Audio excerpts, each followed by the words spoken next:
Hello everybody, welcome back again. Firstly, I want to thank you all so much for the response to the first video in this series. It's got really incredible responses. There's been loads of likes, loads of comments, loads of new subscribers, and I really appreciate it.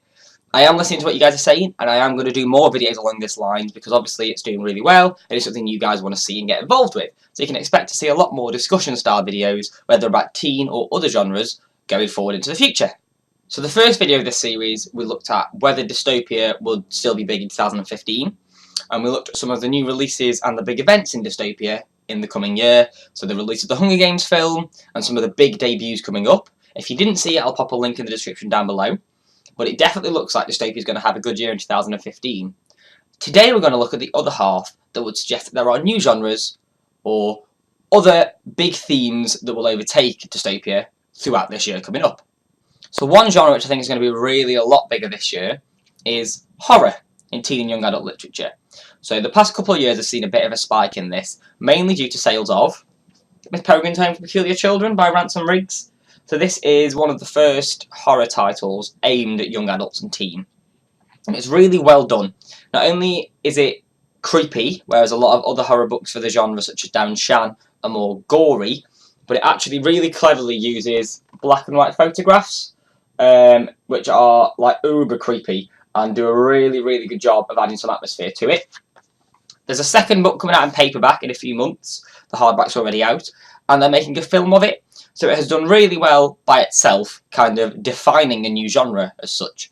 But because it did so well, we can expect to see a few more books this year that will try and target a similar market.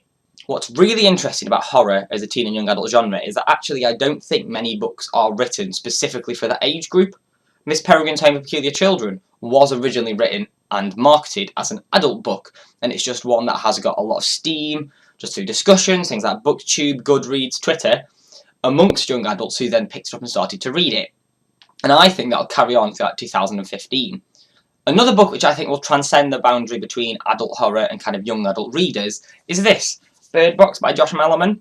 The paperback's due out on the 29th of January, but I should think it'll be available in your bookshops by the time this video goes up.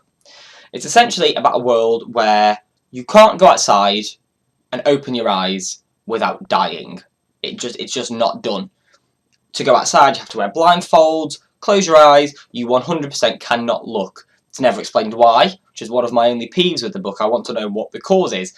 But it's a very atmospheric, creepy book, and it's very interesting because it analyses characters quite a lot because obviously the isolationist aspect. But it's a really good, atmospheric, chilling book, and I think it's one that will get a lot of hype behind it when it's released. The paperback cover is suitably creepy, and I think this could be another one that is really picked up by the same teen market that read Miss Peregrine's, and I think it will do really well on that front. I think another thing which might be quite common this year is a rise in teen comedy, kind of high school set, light-hearted dramas. So for example, there's a film coming up late this year called The Duff, which stands for Dumb Ugly Fat Friend, which is, there's so many issues with that to start with that I don't like. But I think it's set to be quite a good film. It's got a good cast, and the book is supposed to be quite popular anyway. It's seen a big surge recently with the publicism surrounding the film, and I think that release of The Duff as a film will not only spark a lot of sales of that book and other books by the same author, but I think it will start a bit of a trend for similar styles of more light-hearted teen reads that I think could also grow quite a lot this year after fading for a while in the past. Now we're getting on to the two genres which I think will be the biggest challenges to Dystopia this year. The first one is a bit of a surprise because it's come out of nowhere almost, and that's LGBT fiction for teen and young adults. Teens have always been more receptive to this kind of thing than adults. Late teens, I find, are more understanding of this, not only in general society, but also in terms of literature and TV and films. It's a kind of topic that they don't shy away from in the same way that a lot of adults do. So it's understandable that LGBT is going to have a big year, but still it's kind of come from nowhere, and there's a lot of releases this year which could really change that. One of the first books to really make an impact in this genre in 2015 is actually already out. That's The Art of Being Normal by Lisa Williamson. It's one that I've not picked up and read yet, but everyone I've spoken to about it has loved it and cried happy and sad tears all the way through. The main character is essentially transgender, and at school the secret is revealed, and it's about the main character trying to deal with those issues. Some of the supporting characters and the other main character are supposed to be incredibly well formed, and the relationship's meant to be incredible. And A, because of it's quite a unique topic, and B, because it is just so well done and so well received, that's a book that's really started a trend in 2015, which I think will follow on for the rest of the year. So there is a lot more LGBT literature coming out this year. The other one I've really picked out is one called None of the Above. And again, this has got another particularly unique selling point and topic. The main character in it is a biological female, but is intersex, doesn't identify with either male or female sexual identities. So again, it's a particularly unique perspective in literature that hasn't really been covered before, and especially not in any way that's proven to be particularly commercially successful and popular. And I think this new None of the Above could be incredibly important in A, widening understanding of intersexuality, and B, just helping again to boost the popularity of LGBT fiction in teen and young adult literature. The last genre I want to talk about is one that I think could actually overtake Dystopia in 2015, and that's what I'm going to term contemporary teen literature.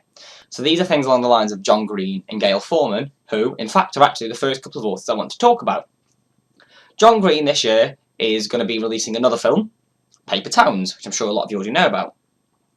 It's a similar style of book to The Fault in Our Stars. It will appeal to a very similar audience, and when it's released, it will be enormously successful again, because it will, as The Fault in Our Stars did, transcend into adult literature. And I think it'll be very successful because of that. The only thing I think that will restrict John Green's success is that after The Fault in Our Stars, many people already branched out into reading Paper Towns and his other books. So I don't know if it will have such a big success and impact on John Green's other books because they'll already be read. But what I think the film will do is inspire people to look at other similar books and authors, such as Gayle Forman. So Gayle Forman is the author who wrote If I Stay, which again was released as a film along the lines of The Fault in Our Stars last year. And this year she actually has another book released called I Was Here. Again, it's a very similar teen drama style book, but it will be, after the success of her films and her other books, incredibly successful and will continue to drive the sales and popularity of this genre in 2015. There are a lot of other new releases in this genre which I think will benefit from the John Green film and from publicity around Gayle Forman, and will be something that people will branch into from there, that I think will therefore be enormously successful, and actually I think sound quite a lot more interesting than what John Green and Gayle Forman are doing. One of those is called Playlist for the Dead by an author called Michelle Fulkoff. Now this book is, again, touches on dark and depressing topics. So the main character's best friend unexpectedly commits suicide, and no one knows why. The details are all shady, and the suicide note he leaves takes the form of a playlist which he leaves for the main character, his best friend. As the main character is listening to the playlist and starting to understand the significance and the reasoning behind his friend's suicide, and really explores their relationship, it's supposed to be incredibly moving and deal with some really dark issues in a really, really powerful way. So I think that's one that will appeal to similar audiences to John Green and Gayle Forman and other contemporary teen fiction, and it's the kind of slightly different, intriguing concept that I think could really succeed. There are other books due to release with similar, depressing and important subject matters. So there's another book releasing about suicide which will be equally important, and that's My Heart and Other Black Holes by Jasmine Walger. This is from a different perspective in that it's the main character herself who is suicidal. She goes online to try and find somebody to commit suicide with her, and through the internet manages to find somebody else in a similar situation to her, and they make a suicide pact.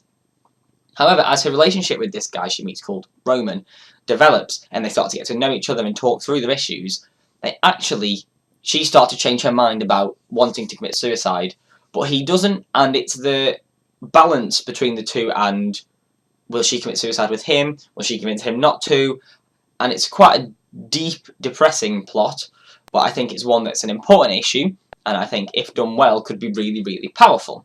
So as you can see, there's an enormous amount of books coming out in 2015 in teen and young adult literature of a wide variety of genres. Now I think, as I mentioned in the previous video, that Dystopia will continue to be really strong this year. with the Hunger Games and the Divergent films carrying on, and the release of some incredible new debuts and new talents in teen and young adult dystopia, I think that'll carry on strong. However, I do think towards the end of the year, as the Hunger Games finishes and Divergent finishes, we could see teen contemporary literature take over as the flagship genre of teen and young adult literature. LGBT fiction also falls under a similar umbrella and fits with a similar audience to contemporary fiction, so I'm optimistic that that will be the genre that will really take it and run with it towards the end of 2015. I think the most important thing to take away from this is the fact that this year is going to be an incredible year for teen and young adult literature. A book doesn't have to be popular and commercially successful to be a good book that you're going to enjoy reading, and I think this year could be one of those years where there'll be a lot of books released that might be overshadowed by others, but are still incredible to read. I'm excited about this year more so than I have been for a while in this genre, and having made these videos has really helped me to get hyped for the books coming out this year, and I am so looking forward to delving into more teen and young adult than I have in the past. So there we have it. There's my predictions of what 2015 will look like in teen and young adult literature. The general gist is, it's going to be a good year. As always, if you liked the video, please click like and comment and subscribe. I'm really intrigued to see what you guys think could be big this year, whether you guys are looking forward to any particular books this year, so please let me know down below if you are. Again, thank you so much for your response to my past few videos. I've really enjoyed getting to know some of you and chat to some of you a lot more and discuss some of the issues I've brought up, so that's incredible. I want to do that more and more in the future, and you can expect to see a lot more videos like this coming up. Other than that, I will see you at some point in the not too distant future with my next video.